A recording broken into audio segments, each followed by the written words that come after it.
Welcome to Lectionary Call-In for Tuesday, June 1st of 2021, where two laypersons, a pastor and an academician, gather for about 50 minutes each week to discuss the Gospel Lectionary for the coming Sunday. And this Sunday is June 6th. Each Tuesday we call in from wherever we may be at 6:30 a.m. Eastern Time. And for our friend Charles Willard, that's 5:30 a.m. Our little team is working to be faithful to Lectionary Year B, and we hope this discussion will provide areas of focus and reflection. Here's how it works. We develop perspectives independently after the lead-off person shares some formative questions, and then in this virtual discussion room, we share, encourage, and challenge each other. And here are the folks joining us in today's discussion. Bill Hall in St. Petersburg, Florida. Sarah Mickelson in Tampa, Florida, despite my background. Charles Willard in Medina, Minnesota. I'm Don Upton in Charlotte, North Carolina. Hello, everybody. Thank you for listening or watching. Bill Hull is on lead this week, so we'll turn it over to him to read the scripture and guide the conversation. Hello, Bill. Good morning. I will read the passage in just a moment. A quick few words to set this in context. It comes from the lectionary passage is Mark chapter 3, verses 20 through 35. As we know, Mark jumps into things. In Jesus' adult ministry, he's baptized, tempted in the desert, begins to minister, heal, teach, and then immediately before our passage for today, Jesus appoints the 12. And I'm going to begin our reading with the last half of verse 19. The New Revised Standard Version, I think, serves us well by taking that latter part of verse 19 and putting it in a new paragraph, which I think sets an important context, which I'll say more about soon. So I'm actually reading Mark 3:19b through 35. This is the word of God for the people of God. Let us listen. Then Jesus went home, and the crowd came together again so that they could not eat. When Jesus' family heard it, they went out to restrain him, for people were saying, "He has gone out of his mind." And the scribes who came down from Jerusalem says, "He has Beelzebul, and by the ruler of the demons he casts out demons." And Jesus called them to him and spoke to them in parables. How can Satan cast out Satan? If a kingdom is divided against itself, that kingdom cannot stand. And if a house is divided against itself, that house will not be able to stand. And if Satan has risen up against himself and is divided, he cannot stand, but his end has come. But no one can enter a strong man's house and plunder his property without first tying up the strong man. Then indeed the house can be plundered. Truly I tell you, people will be forgiven for their sins and whatever blasphemies they utter. But whoever blasphemes against the Holy Spirit can never have forgiveness, but is guilty of an eternal sin. For they said, he has an unclean spirit. Then Jesus' mother and his brothers came, and standing outside, they sent to him and called him. A crowd was sitting around Jesus, and they said to him, "Your mother and your brothers and sisters are outside asking for you." And Jesus replied, "Who are my mother and my brothers?" And looking at those who sat around him, he said, "Here are my mother and my brothers. Whoever does the will of God is my brother and sister and mother." The word of the Lord. Thanks be to God. Now, I've noted already that I included a half a verse so that the passage begins, "Then Jesus went home." It seems to me in doing that, Mark sets the stage for the passage assigned by the lectionary, and I believe it is essential to the story and not incidental that he combines Jesus' family and Jesus' opponents. In the Gospel of Mark, the focus on Jesus' family members and the dialogue with the scribes are interwoven. In Matthew 12, they appear in the same chapter but separated, and in Luke, the two stories are completely separated in chapters 8 and 11 of Luke. Thus, Mark offers us the opportunity to hear and reflect on the family and the religious leaders as a whole piece of cloth. Now, based on that way to set the context, I have these three questions. Question number one, and Sarah, I'm going to come to you first in just a moment.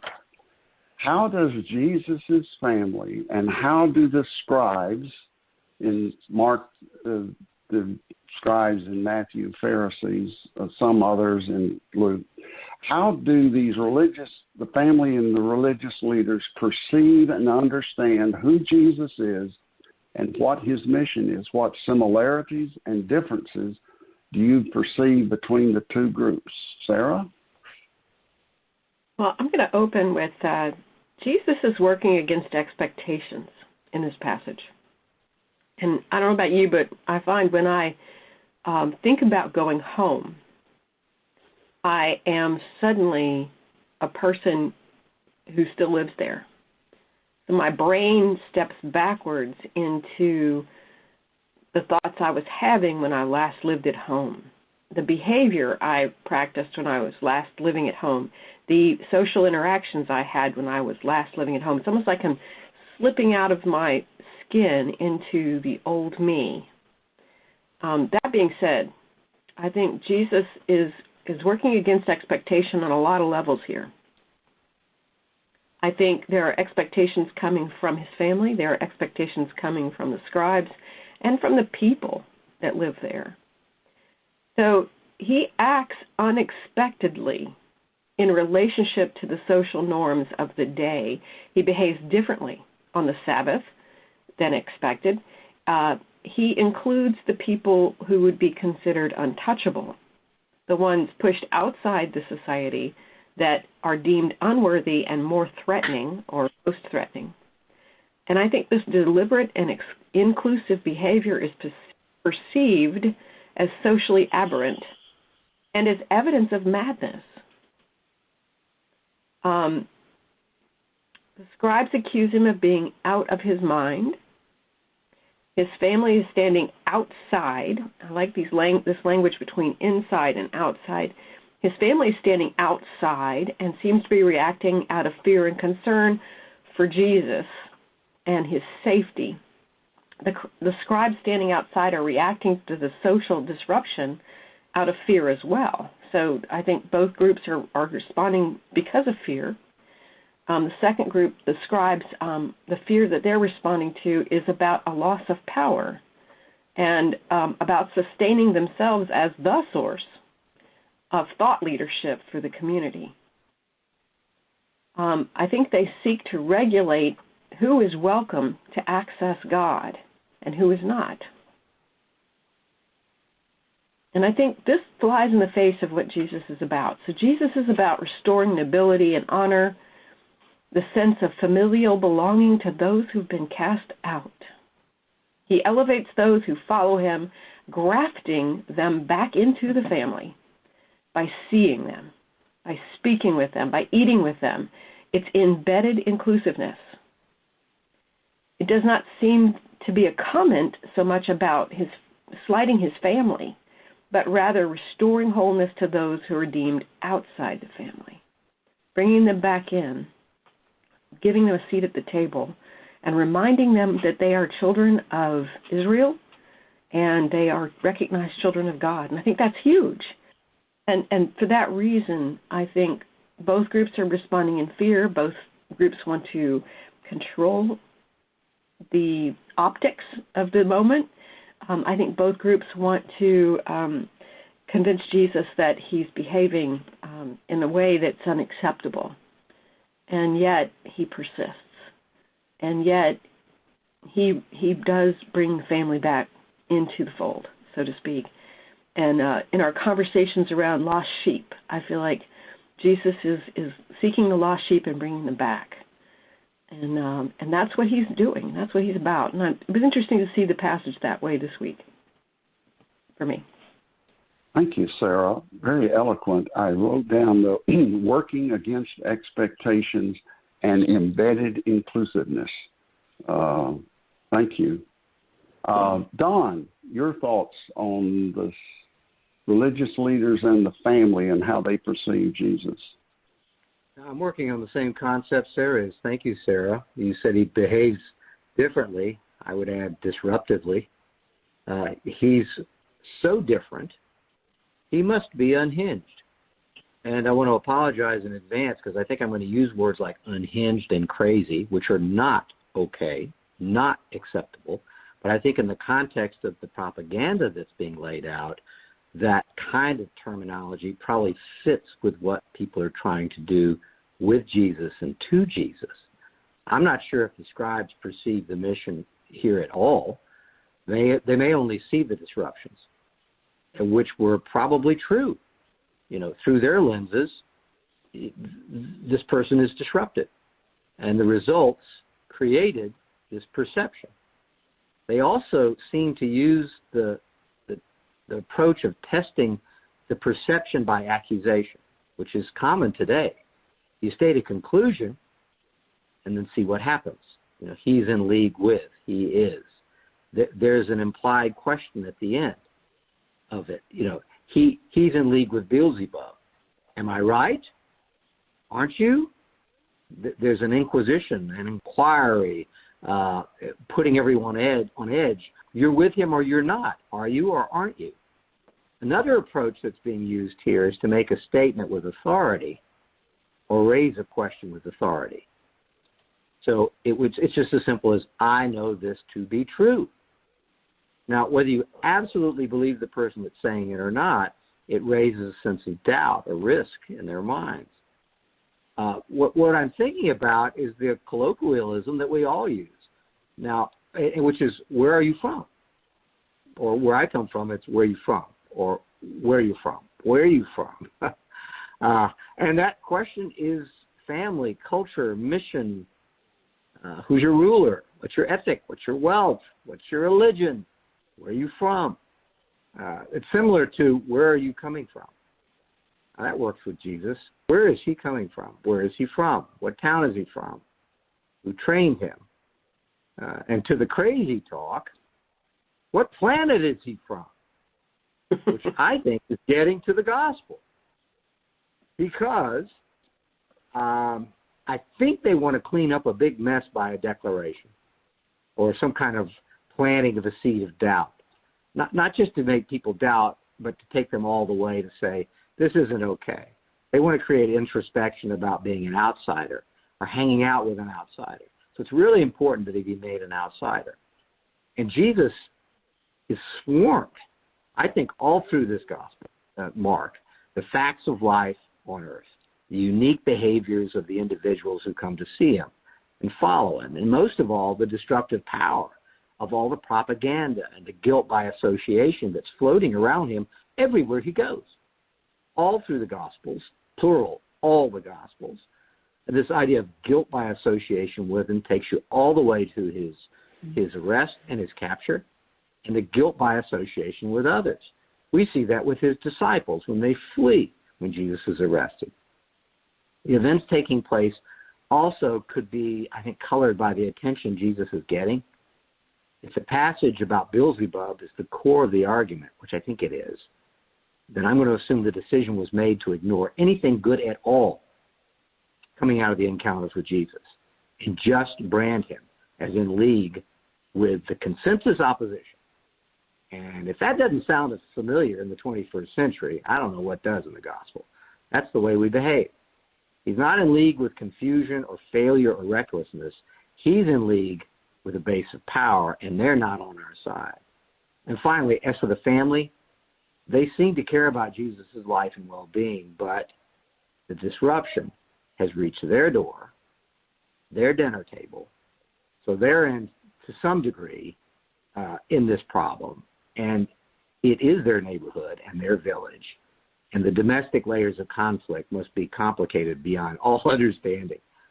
But, Bill, your question was, how do they perceive? Not do they perceive, but it's how. I thought that was a great word. How do they perceive? And there is the potential common denominator. I think everyone in this story is perceiving with the same central idea, risk. Doesn't matter who they are. How do we size up the risk for ourselves, for our skin? And isn't risk the thread that runs through the life and ministry of Jesus and all the people around him? I think what ties them together is risk. Thanks, Bill. Excellent, Don. Well said. Charles, do you want to speak to this question? Yes, I want to make a couple of overarching comments. Then I have some observations directed to the passage itself. The one is that I think that we need to keep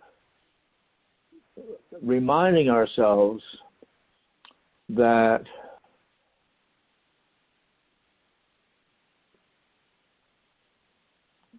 we don't know what Jesus was thinking.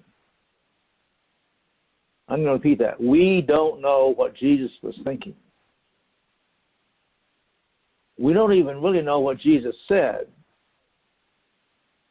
What we have is a report written years after the event based upon somebody's memory or a group memory of this particular encounter, and it's filtered through different languages. I mean, we're reading a translation of a Greek text, but Jesus wasn't speaking Greek. The scribes and Pharisees weren't speaking Greek. They were all speaking Aramaic.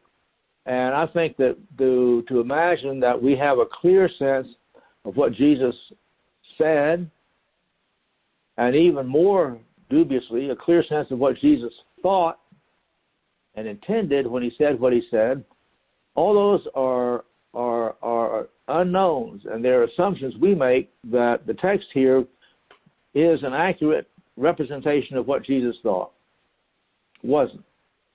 It's an accurate representation of the information that Mark had when he was creating this gospel, this good news of Jesus Christ. And in that case, in his rendering of it, it is the good news which is constituted by Jesus Christ, not so much what he said, but who he was and the way he behaved. Having said all that, I think it's a wonderful. I was reminded of Nicodemus, except that in this case the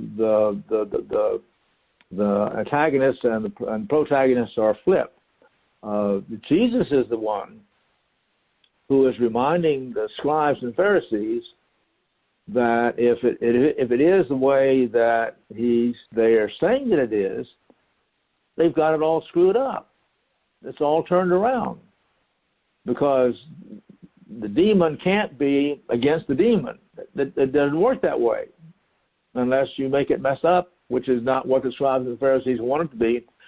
So the scribes and Pharisees are really sort of the silent actors in this. Jesus puts words in their mouths and says, you see, it can't work out that way. Beelzebub can't be against himself, can he? It wouldn't work that way. So if that's the case, then what it is? But he doesn't answer that. He just sort of poses that as a rhetorical question, which sort of sits there, and that rhetorical question remains hanging in the air while Jesus then rolls out and unwraps and declares the rest of the story. The rest of the story is not so much turning out as it's read sometimes and over against Jesus and his family. It's just Jesus is saying, look, folks, our family, my family, is much larger than the structure, the environmental structure in which things started out, in which we were there together in that house, and I was the son, and y'all were the parents, and there were brothers and sisters. Now I'm telling you, the family is morphed. The family is different. And you have to think about how family works when it's not just limited by the inhabitants of a particular home here in Bethlehem or here in Nazareth, but it's the whole works, the whole group. Look around. That's the family. Welcome home. Thank you. Thank you, Charles.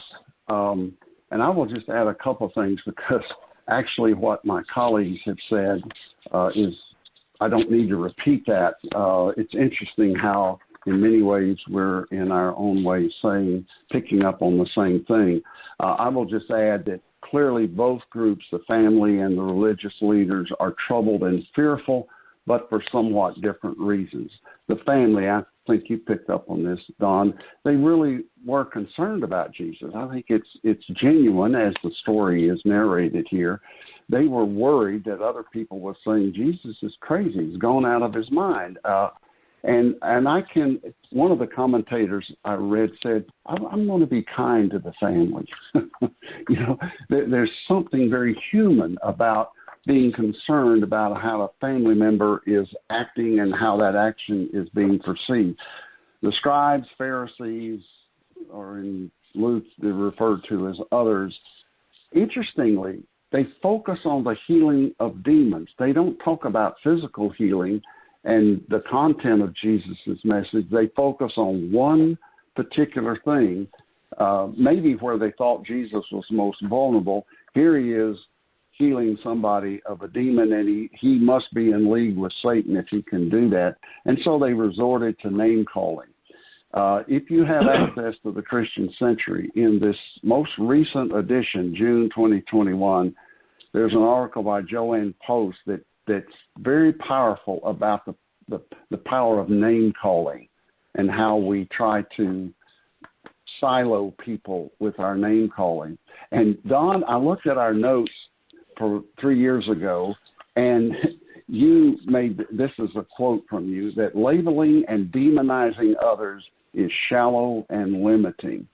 So I think they were shallow in their understanding, and they're trying to silo Jesus. If we can put him in the crazy silo, then nobody needs to take him seriously. And finally, we remember that Jesus was mocked up to his death. He was mocked when he was arrested. He was mocked on the cross. So, as I think you suggested, Don, this idea of labeling is very, very contemporary, and we can get to that in the third question. Moving on to the second, and Don, I'll come to you first in a moment. Now, we've asked how Jesus' family and the religious leaders perceived him. Question number 2 is, how does Jesus understand who he is and what his mission is? And if you can, compare and contrast this with the perceptions of the family and the scribes. And I realize in some ways this is repetitive of the first question, because both can blend together. So, Don, how do you see Jesus understands who he is and what his purpose is? Thank you. And I remember that 3 years ago. I just want to add, for those who are listening or watching, there's the beauty of the 3-year cycle, that we remember. It's just close enough where we can remember and we can build on our conversations. So each week we're commending the Gospel Lectionary to you, not for this year, but we know you're going to get back to it in 3 years, and it just gets richer and richer over time. You said, Charles, we don't know what Jesus was thinking, and I do understand, but we have his doing here. So we may not know what he's thinking, but it's kind of like Jesus saying, don't you see? In the gospel is like, don't you see? The sick are healed. So there is the doing part of this, which I think works. And Bill, you said there's something very human about how people are reacting. And I just want to say the pigeonholing, the branding, the bullying, all that shallowness is about as human as you can get. I'm not going to point at other people and go, I do it. It's how I manage risk. So there's only one person. What planet is he from that doesn't do it? And it's Jesus. And so they start branding him in a way that's very common today. I didn't hear the weight of Jesus's words. I didn't hear the weight of risk in Jesus' words and doing. And I think that's what makes him otherworldly here. Because, Bill, you were talking about, stereotypes and things. It's like we all do it to some degree. I got my hand up. That's why he's crazy. Nobody plows through, let's use rides through, like Jesus going through the gate. No one rides through life in ministry without doing risk assessments and some shallow stereotyping to protect themselves. There is no weight of risk in anything that Jesus is talking about. How can that be? Here's an analogy. How is it possible for that man to run into that burning building to save that family? I'm glad he did. He must be crazy. How could he talk to and touch that person who is so ill? I could never do anything like that. That person is an outcast in our family and has had every chance to redeem himself, but there goes our friend right in there with him again, the public hanging out and helping him out. How can he do that? Or out of my legal training, what would a reasonable person do? Not the way Jesus does it. Here's a great American one. You fill in the blank. If you continue to hang out with that person, you'll be branded as one of them. Fill in the blank, folks, whatever them is. Fill in the blank based on race, gender, religion, sexuality, politics, wealth, mental health. If you continue to hang out with that person, you'll be branded as one of them. That's a very American thing to say. Let's delve into the darkest, most isolating risk assessments. If I'm friend with X, will I catch it? If I'm friends with so-and-so, is it catching? And that's why I'm throwing around words that are inappropriate, like unhinged and crazy. And, it's so out there that we just generate fear among each other. The ministry to the people is so bold with Jesus, so confident, it's almost not human. Aha! It seems to me to be impossible. No one can go through life without risk assessment. And there's the Christ. That's all I got, Bill. Thank you, Don. Sarah, your thoughts on this question? Thank you, Don. That was just so helpful. In Mark, Jesus is quite deliberate about seeking the lost, healing the sick, the blind, the lame, and restoring wholeness to who is broken.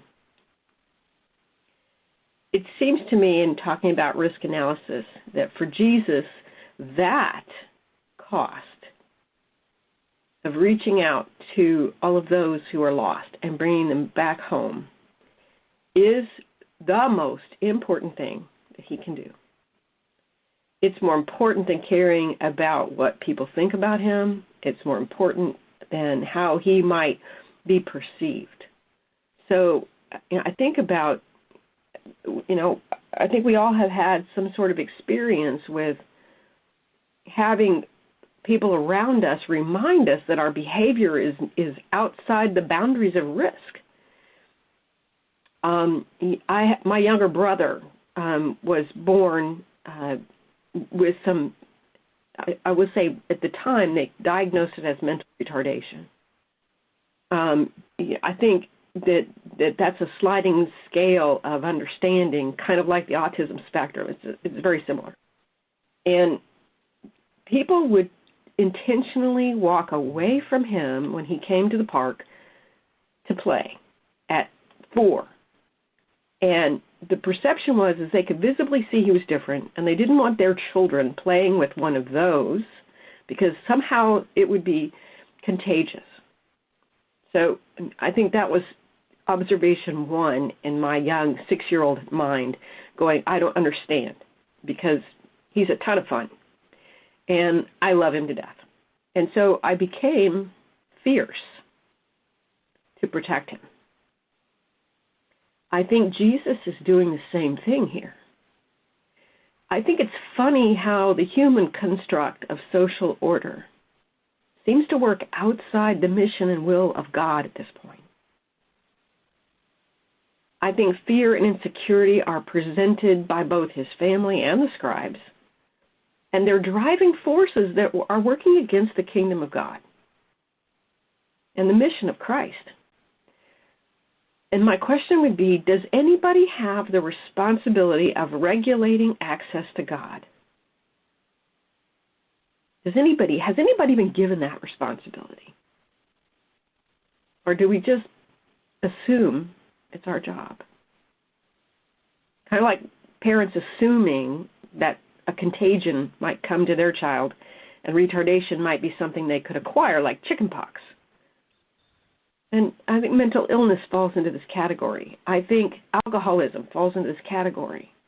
That all of those things that are difficult human conditions are somehow contagious and must be kept at arm's length away from those people who are not alcoholic, or those people who are not mentally ill, and those people who are not mentally retarded, to use language that's inappropriate. So both groups seem to want to sustain the social order and the brokenness and the social isolation of those who've been cast out. If we can name it, we can control it. If we can control it, we can classify it. If we can classify it, we can keep it away from us. I think that we could look at human history and go, did that culture do that? Check. Did that culture do that? Check. Did that culture do that? Check. And every surprisingly, quote unquote, advanced society found a way to chain those that were different away from them and to, quote unquote, protect them from other people or protect people from them.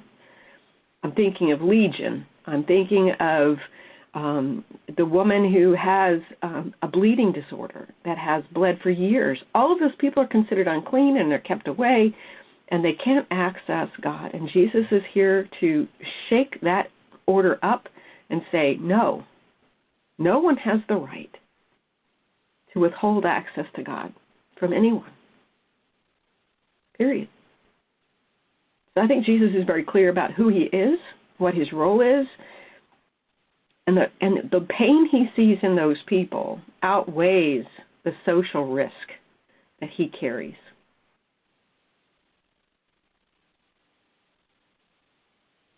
Okay, thank you, Sarah. Charles, do you want to add to this question?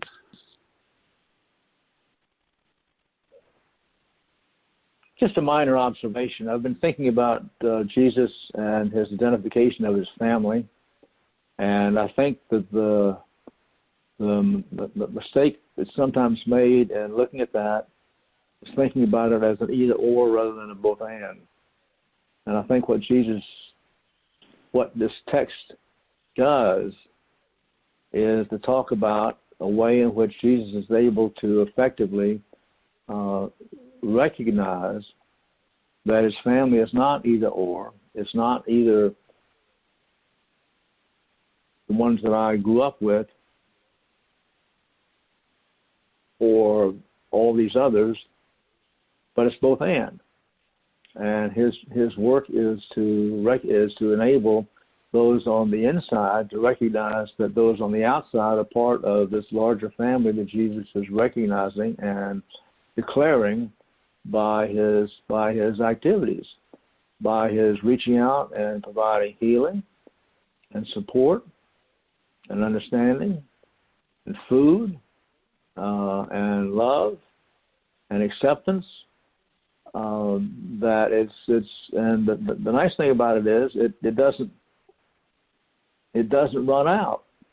It doesn't mean that the family that is back home in the house where he grew up, the little house on the prairie, that home is somehow bereft when he opens the doors wider and says the family is a lot bigger than y'all anticipated that it was. And I think one of the things that the church has been working through in its development is seeing just how big that door is. And one of the things that's been really nice about, well, I shouldn't say nice, it's because it's developed in different ways. There's still parts of the church, quote, that don't recognize that the doors are wide open.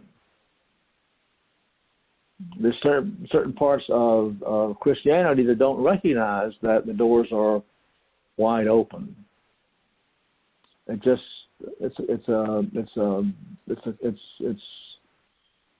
and yet there it is. It's declared. I believe it, at least. Me. Thank you, Charles.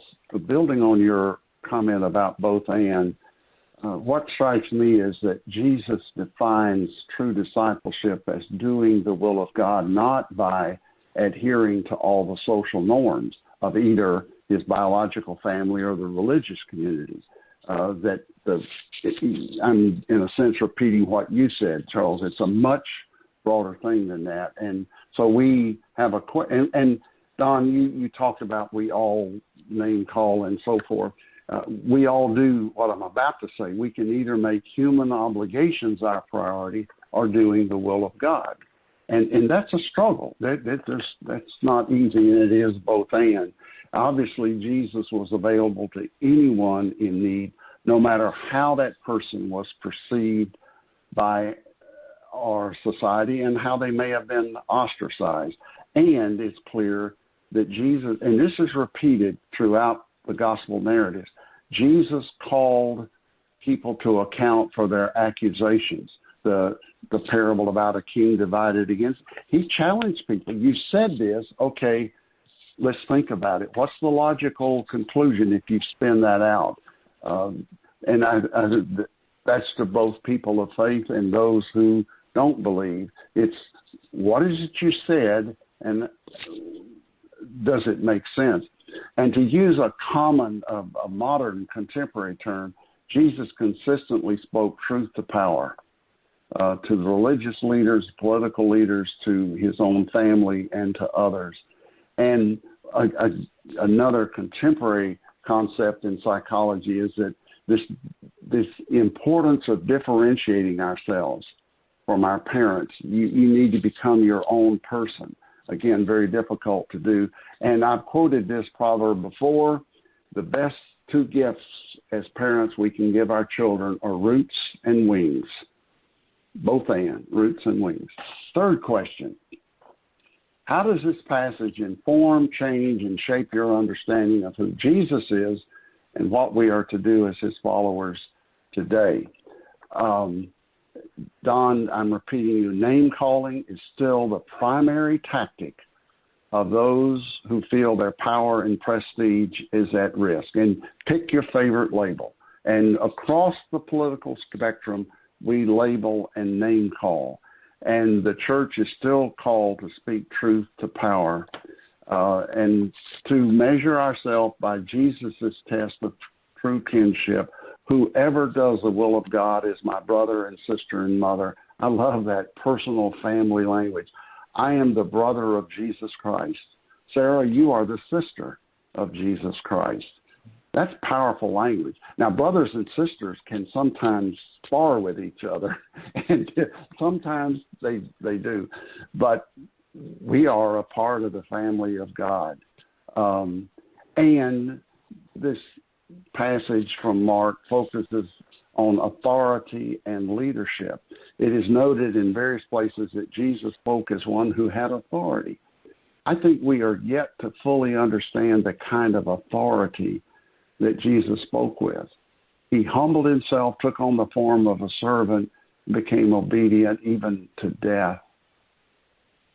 We could spend a lot of time talking about what kind of leadership is that. Very powerful. And Jesus challenges our assumptions about human authority. And we don't have time to talk about blaspheming the Holy Spirit, but it seems to me that one way to understand this, because it seems to me in this passage he refers to blaspheming the Holy Spirit in light of the labeling of his being crazy. And so it's possible that it means we blaspheme when we label people on the margins and mock God's grace with anger, even destructive anger. I don't know if that makes sense, but what the religious leaders tried to dismiss Jesus because of his caring for those who were most on the margin. And again, something we don't have time to deal with. Jesus says, "Whoever is not with me is against me, and whoever does not gather with me scatters." So, yes, there are both ands, but there are times that we either stand for justice or we promote injustice. Jesus consistently calls us to account. Now, Don, I'm going to finish my remarks, and I'm watching the time. You talked about, being crazy. Michael Curry, I assume, is familiar to many of us. He's the current African-American presiding bishop of the Episcopal Church. If you've never heard of him, listen to a sermon, listen to one of his interviews. He is tremendously energetic. I'm going to read a couple of quotes from an article. He says, people were saying Jesus must be mad. And Curry says, my favorite quote is from the contemporary English version, which says, when Jesus' family heard what he was doing, they thought he was crazy and went out to get him under control.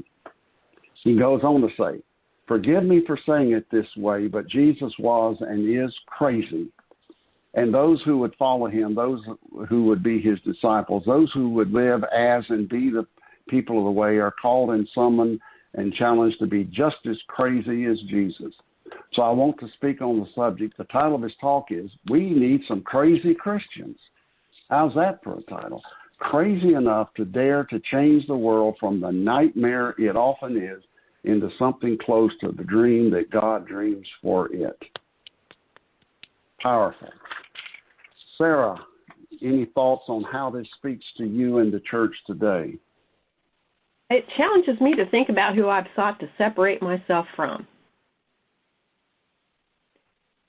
Why have I elected to separate from them? With a thought to safety and mental health, why do I persist in separating myself from them? And by doing so, what part of God's family, kingdom, and blessing am I holding back from them? From a community perspective, what expectations do I cast on other people? As a parent, I have expectations.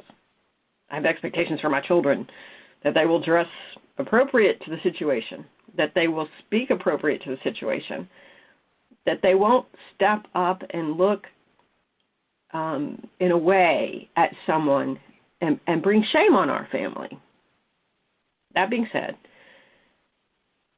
as a community member and a Christ follower, am I encouraging the restoration of the broken, the lost, the excluded, and the alien? Or am I participating in some way to regulate who has access to those things and access to God? So that's what really struck me is, oftentimes I am the classifier. I am the segregator. I am the walk this way away from that. And I'm now looking at those situations and inviting myself to say, am I participating in the kingdom of God? Or am I crafting, how did you say it? I'm living up into the human expectations. So that's what makes me think about it. Thank you, Sarah. Don. Bill, you were saying something about, I'm paraphrasing, human endeavors versus the will of God, something like that, the two. I just want to throw out, I don't know if it's a nuance, but your question is about, are we reading this differently and how have you changed? And I think I've changed on that dual concept that I would be worried about getting caught in the middle between the human endeavor and the will of God. I mean, there's a lot of anxiety there. And what I want to hold out, this week is the other planet, the non-human, a person not doing any risk assessment at all is beyond all understanding. It's almost like it's love. Love beyond all understanding is this person who just goes and heals and does not ponder the risks and rewards because he's on his mission. And so in that way, it's a story just about Jesus. And I know in my heart, I'm thinking about stereotyping and, all the things that I would do to manage, and every human being to manage and to protect ourselves. But this is just Jesus. It's beyond all understanding because he's on his mission. And that's the breakthrough for me this week. I've got 4 things. One is Christ rides through. It's just Jesus. And I use the rides through, and that's in Mark 2, Christ going to the gate of Jerusalem. He's being celebrated. He may be the conquering hero. Nope. He rides through. He goes into the city. He's always riding through. That is not a human being. That's the Son of Man. And then the second is, I confess there's no way out for me in this one. I am unable to extract myself from the risk assessments and the decisions about where and when to isolate, separate, ignore, run away. There's Christ at the garden. There's Christ being arrested. There's the disciples fleeing. There's no middle ground here. There's just the mission of Jesus. The third, I can remember these things, and I know with persistence a great deal of the mess that's all around Jesus, all the name calling, all the attempt to brand, all the attempt to depower him. We can touch it and taste it sometimes. I try, and I can have really good days where I understand that kind of love and I feel like I'm participating in it, and it'll fall away tomorrow. It's not Christ. It's only Christ can do that, and it'll come back again out of fear and the culture of my own ignorance. It's great. It's going to creep up on me again. And then the final one is, I don't think Jesus is showing the way to serve or tolerate or engage or heal in this passage. And I know it's all there, but I think because only the Christ can be so bold, only the Christ rides through, and he rode through for the world, all the other stuff about our obligations and healing and love, that's for other passages. This is just Jesus riding through, just in my opinion. Thanks, Bill. Thank you, Don. Charles, you want to add to this question? I'm fine. Thank you. Okay. Thank you, colleagues. Don, you're up to bat. Thank you. Emphasizing again, stay on that 3-year journey. It is a pleasure to revisit this, especially if you're with friends like we have here today. Palma Cedar Presbyterian Church is at 3501 West San Jose Street. That's in Tampa, Florida. For more information, you can go to palmacia.org. That's PALMACEIA.org. And at that site, you will hear other discussions of the lectionary passage. So you want to hear some other opinions? Go there. It's also a great place for worship, reflection, prayer, and outstanding music. And you're always welcome, and we'll see you next time.